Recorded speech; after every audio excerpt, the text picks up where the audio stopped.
Neterenu ani nyangma ne toko Fatou de la revue des séries du Mali Film. Abonnez pro ani nyangma. Korole oni ti awala mela alibi. Neterenu ko be bide ko balebe. Donc neterenu amna revue ke bi héritage kan. Épisode flana mumbana parce que héritage a bana saison 1 ko do bana. Donc c'est ça amna siga flana ne makono. Saison 1 na muni munkera. Donc amno le frère do ni revue na. Yana ngadamne. Est-ce que Ayaye fait un bécaké? Ayaye, donc absent donc on met Serena parce que ama la minier, ama batoyer, ama fefene urukiani Karim. Donc ani Fanta, ama louye, mais je pense que saison 2 là, nous bébé la Serena. Mais Ayaye fene, chacha changera parce qu'elle me conseille du mot massa. Mais neterinu a kobe dugulare, ko chama ne be dugula, aida konomado. Akonomado Jonathan. Cheikh ou bien Demba. Comment on dugula? Donc c'est ça, Aïda Konomado. Donc Tima, allez Konobulla, Aboula Soumala Gassou, Abora, Asotera. Asotera, Tarare, Akonoma Fale, Akonomado, donc 600. Ko be dugula saison 2 là. Ko chama ne be dugula. Et puis Moro Fene, Aïe Fadili, Amadou fait. Parce que comme allez bolo, Amadou Kumba Kalama, Ko Adendo, or que Amadou Kunta Kalama. Donc comme Abora Ko Kalama. Donc c'est ça y est fadili donc famille Kanté c'est ça bejera ka koke pour que ka se ka yeta siki senga croyer ka yeta pour que yeta ka tanye donc c'est ça Malik Anibua olu tab na ke tukodi parce que Malik ayaye froid donc mais Malik bolo aka murika ko il fallait pas que mo ko froigner donc c'est ça boua de froigner c'est Malik bena ça ou bien adna ke tukodi en tout cas neterinu ko bedugula saison 2 on est ce que ka makono comme film non franchement film jara anyebala Mali cinéma abakata nye amba fa alhamdulillah tabarakallah ala kan continuer ta cinéma be donc voilà donc angadamne neterinu angata fe nyina ko memi finyana uyo nyina ko ne ma fanki te furu de ngala numuma ite furu lui follow kuma uli sa ala flani numu iyo ye mi ma flani numu me di nyogo ma ali jelini ho awa o teke en fe kabri kar mo il faut kana bla bilawo neterinu adani maga kele damnera ada chi for my sisan ko buba bina le furu donc ma koni numuni fla ko tike fe donc ayi kalimunga ko tike donc ko adatna le la malo kala de ya jadala tiens tu va bolo yoronna de parce que ou kadi to comme na ça donc ne bolo guerre dam ne tofle ni de ou bien maka bani furuma ada o ma ada décourager ali fenkele parce que akuma don depuis longtemps parce que ani tu dois akuma ke donc abado kaka mo ko kuntuna swama donc ada yi klogelea ani buba yi furuinke ou ye furuinke donc ou ye accident soro donc accident soro la 600 donc ta don akubna ke tukumna est-ce que bora accident na est-ce que mabo accident na donc saison 2 koni ana beaucoup do kalamaula aujourd'hui c'est le 7e jour marabout tungo makumu ko shinye Canada ngirigirika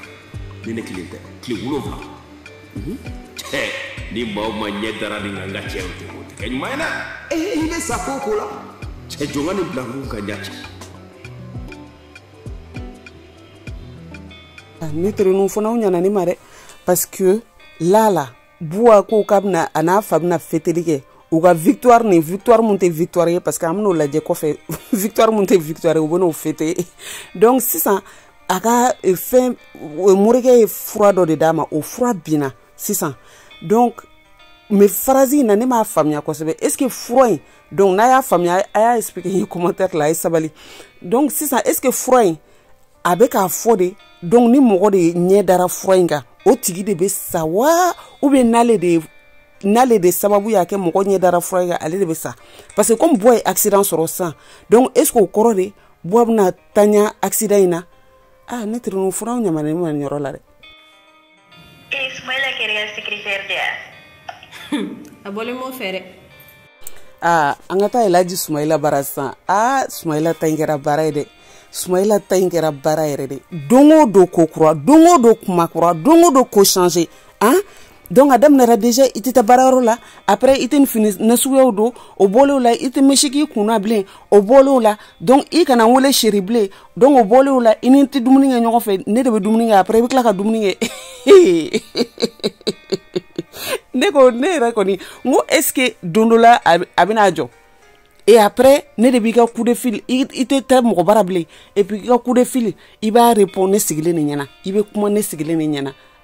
liberté banna koyi donc nin fɛnɛ ma fɔ furu la dɛ Sumayila ne yɛrɛ kɔni hakilina na mɔgɔw hakilina tɛ kelen mais ne kɔni hakilina na nin ma fɔ furu la dɛ furu la bonya ni karama ani an ka kuma an ka sigi ka fɔ kɛ o bɛ furu la mais nin fɛnɛ kuma Tima ta in kɔni ale ta in kɛra baara ye dɛ a bɔra Tijo ka furu la ko dɔ kan donc sisan a bɛ k'i muɲu nin fɛnɛ na a bɛ k'i muɲu parce que Sumayila mana fɛn fɛn fɔ a man d'a ye mais a b'a kɛ quand même donc o bɛɛ la ko kura de bɛ don o don Sumayila ni yɛrɛ hɛrɛ ye donc munna i ma taa muso ta muso min bɛ e ka diinɛ la ou bien muso min bɛ e yɛrɛ b'a dɔn muso min bɛ se ka i bɛ se ka muso min maîtriser quoi ne yɛrɛ kɔni ne tɛ Sumayila n'a ɲɔgɔn ninnu faamuya parce que furu ye fɛn min ye ɲɔgɔnna faamuya donc maintenant i yɛrɛ b'a dɔn mɔgɔ min n'i tɛ sira kelen fɛ munna i t'a essayer déjà yanni furu kuma ka se i n'a tigi ka kuma aw ka kuma et puis k'a tigi hakilina dɔn aw ka ɲɔgɔn hakilina dɔn quoi et donc sisan ni o tɛ donc ni ma sɔn o fɛn sugu yɛrɛ ma donc i ka taa mɔgɔ ɲini i ni mɔgɔ min ka kun kelen ye quoi i ni mɔgɔ min bɛ taa sira kelen fɛ yanni i ka essayer k'a fɔ k'i bɛ mɔgɔ changer mɔgɔ min n'i tɛ ɲɔgɔn ɲɛ sira la ne yɛrɛ kɔni bolo ko dɔw bɛ yen an ka ɲɔgɔn fɛn a la quoi parce que là au final ani Tima u tɛ ɲɔgɔn ɲɛ sira la foyi Tima ye fɛn bɛɛ kɛ pour que ka changer pour que ka se ka to a ka furu la mais au final Sumayila fɛnɛ ma nɔgɔ donc sisan Tima taara a kɔnɔma don donc a taara a kɔnɔma don a taara u ka so a seginna ka t'u ka so donc nin bɛɛ kɔni ne yɛrɛ kɔni ɲɛ bɛ fɛn min na a ko ma nɔgɔ a ma nɔgɔ saison 2 la donc sisan an ɲɛ b'a la fɛnɛ Tijo ni Jɛnɛ donc sisan Tijo ni Jɛnɛ Tijo bɛna furu Jɛnɛ bolo furu ɲininka Jɛnɛ la donc sisan Jɛnɛ ale sigilen bɛ k'o de makɔnɔ depuis Fataraba tile o donc sisan Tijo kɔni a bɛ k'i yɛrɛ ɲininka est ce que Jɛnɛ fɛnɛ tɛna boli n'a bɔra ale ka ko kalama a ka den sɔrɔbaliya in ou bien donc est ce que Jɛnɛ fɛnɛ tɛna boli donc an tɛna sigi ka saison 2 in ma filɛ a ko bɛna kɛ cogo min na ne yɛrɛ kɔni bolo est ce que Jɛnɛ bɛna taa ten ne bolo kɔni peut-être Jɛnɛ bɛna taa kɔnɔ ta yɔrɔ wɛrɛ de donc ani Tijo u n'u bugo kan so kɔnɔ donc t'a dɔn a ko bɛna kɛ cogo min na ou bien a bɛna Tijo la nɛgɛ ko Tijo de den don parce que ne b'a dɔn nin bɛ ou bien a bɛna ko yira ninnu na so kɔnɔ u sigilen tɛ ni mun ye parce que ne yɛrɛ kɔni y a des choses donc sisan Tima ni Sumayila ta la parce que i b'a dɔn Mali la cɛw de bɛ cɛw de fɛn priorité bɛ cɛw de la denko la donc sisan ne yɛrɛ kɔni bolo peut-être Sumayila bɛn'i jɔ Tima ka jigin après a bɛna den ta et puis o épisode kelen in fɛnɛ na épisode laban in na an bɛna apprendre aw hakili bɛ na awa copine den a tun bɛ fɛ ka mun di Cheick ma donc jaga o cɛkɔrɔ o ye Sumayila de diɲɛ tɛ faamuya donc a ye sɛgɛnba ni fɛn minnu kɛ jaga a tun bɛ Sumayila de kun donc Sumayila b'a ka ko ninnu na déjà Tima ye fɛn caman supporter donc Tima bolila kun min na an m'o kun dɔn kosɛbɛ i b'a dɔn peut-être ani denkura de donc peut-être a bolilo de la mais an y'a ye fɛnɛ a tun bɛ Umu bugɔ est-ce que a y'a daminɛ ka Tima bugɔ fɛnɛ ni Tima bolilo de la Sumayila ta in fɛnɛ c'est kabako ne yɛrɛ t'a dɔn Sumayila bɛna fɛn cogo min na mais ne yɛrɛ j'espère que ko saison 2 j'espère que u bɛna ko da nin kan j'espère que ko bɛna da nin kan scénariste ninnu a ye ne écouter ça a ye ko da Sumayila kan a sigilen tɛ ni mun ye Mali la nin ko sugu de Tima n'a ɲɔgɔnna ninnu caman donc mɔgɔw b'u critiquer k'a fɔ k'u tɛ furu ɲa a donna tan a bɔra tan or que a noté quoi a noté parce que an y'a ye Tijo ka furu la a ye fɛn caman supporter la Soumaïla fɛnɛ ta la a ye fɛn caman supporter mais malgré ça mɔgɔw bɛna sɔrɔ minnu b'a juger k'a fɔ ko a ka comportement il faut k'i sigi k'i muɲu i k'i sigi k'i muɲu Mali la o caman de bɛ yen mais mɔgɔ k'i sigi k'i muɲu mais il faut k'i ka bɛn mɔgɔ ma mɔgɔ min fɛnɛ bɛ ko faamuya hein. Ngan t'a fɔ f'i ka da fiyɛ fɔlɔ. K'i da fiyɛ? Ahan. Ah, bon n'a kɛra ni dɔgɔ ye n b'i ka mobili falen.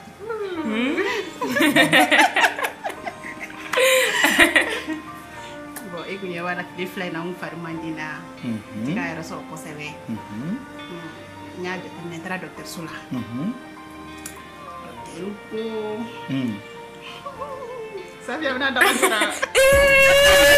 ne terinu a dan Burama ye famille la olu bɛ joie dan na olu bɛ joie dan yɛrɛ de la en tout cas ni épisode kɔni an y'a ye Burama ko bɛɛ rangera Alima kɔnɔma don jumeau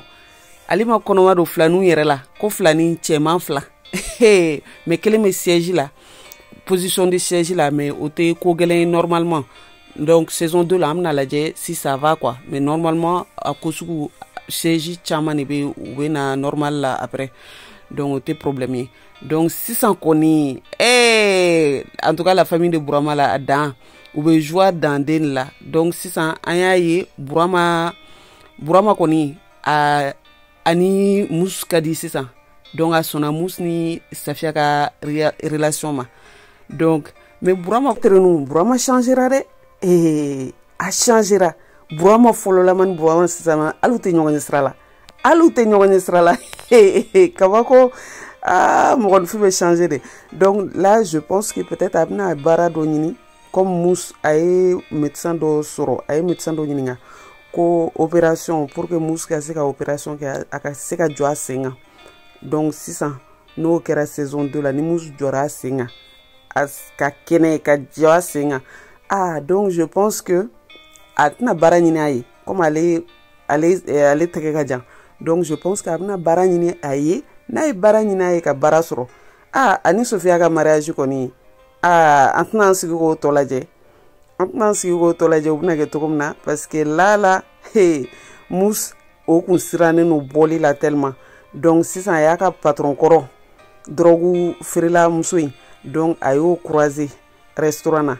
donc o yɛrɛ changera pepepewu parce que u y'o den kelen faga donc sisan o ye sira wɛrɛ ta sira ɲuman ta donc ça fait que Mus sauvera o tɛ ne terenu a sauvera non a sauvera donc sisan kɔni a k'i jija a kana taa nin sira in kan bilen dɛ parce que n'a taara nin sira in kan bilen a ka koba yɛrɛ bolo parce que est-ce que Safia bɛna yafa a ma siɲɛ filanan na tuguni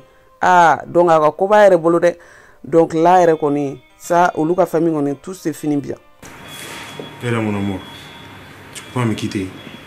Et il n'en est pas promesse talen quoi. Tu es ma femme. Et à qui tu mènes la wagati na deni mi tege kona.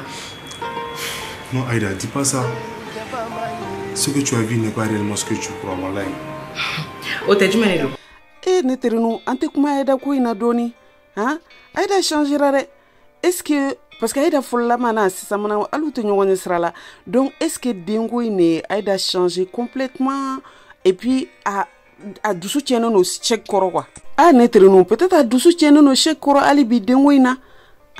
i b'a sɔrɔ a dusu tiɲɛnen no chèque kɔrɔ hali bi denko in na comme nin kɛra yanni a k'a dɔn k'a kɔnɔma don ne terenu kow bɛ yen dɛ parce que épisode 32 la an y'a ye kow bɛ yen yɛrɛ de donc Aïda ni Demba olu ka ko u ka kanu a kɛlen komi a bɛ tamatama dɛ donc sisan u saba chèque ani Demba ni Aïda ne t'a dɔn nin ko in bɛna kɛ cogo min na parce que an y'a ye épisode 31 na ko Demba ni chèque bɛ ɲɔgɔn dɔn donc sisan u ye ɲɔgɔn dɔn yɔrɔ jumɛn ne bɛ ka n yɛrɛ ɲininka o de la donc n'u ye ɲɔgɔn dɔn est-ce que u saba bɛɛ bɛ ɲɔgɔn u b'a dɔn k'u bɛ ɲɔgɔn dɔn quoi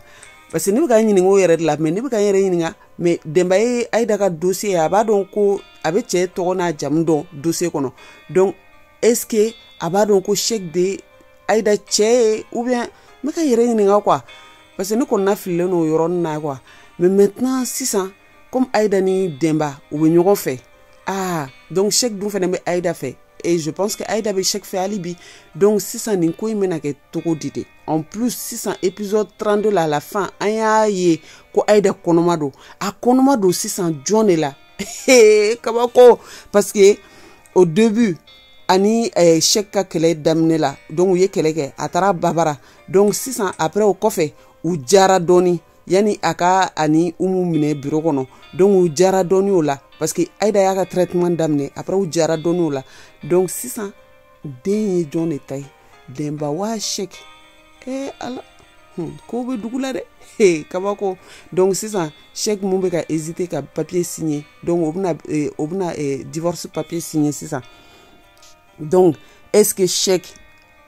bɛna awa ka souhait kɛ ani umu est-ce que a bɛna tugu umu kɔ sisan comme a ye divorce papier signer est-ce que a bɛna divorce papier envoyer parce que a signera mais est-ce que a bɛna ci est-ce que a bɛna ci pour que a ka se ka sɔrɔ Aïda bolo parce que tant que a ma ci Aïda tɛna se ka dɔn ni divorce ni papier signera o et puis au final ni divorce bɛ kɛ ni divorce tɛ kɛ o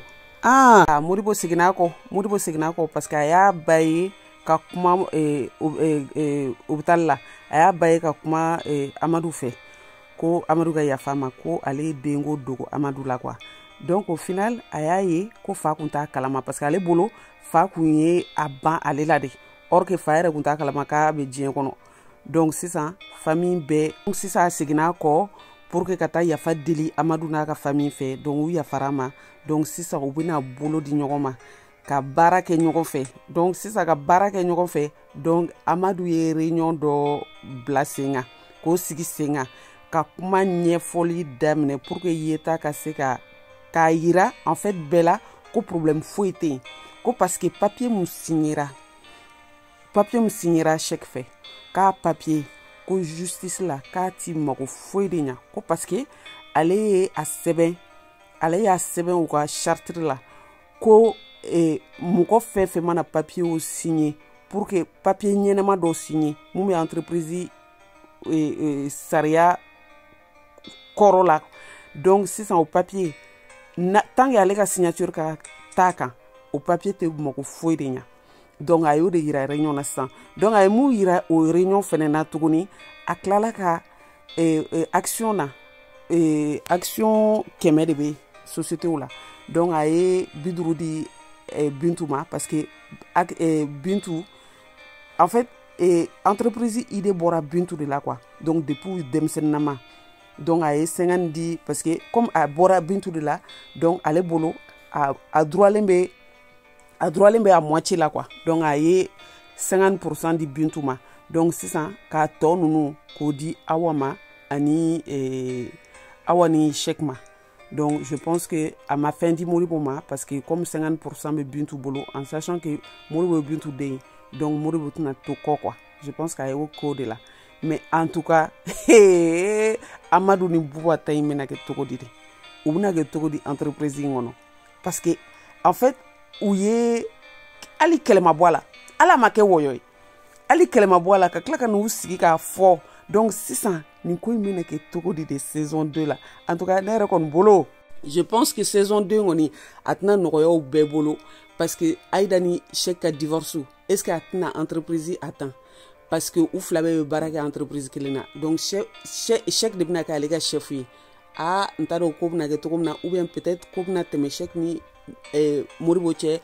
en tout cas an k'an sigi ka lajɛ mais saison 2 kɔni an sigilen bɛ k'a lajɛ k'a makɔnɔ yɛrɛ de en tout cas bravo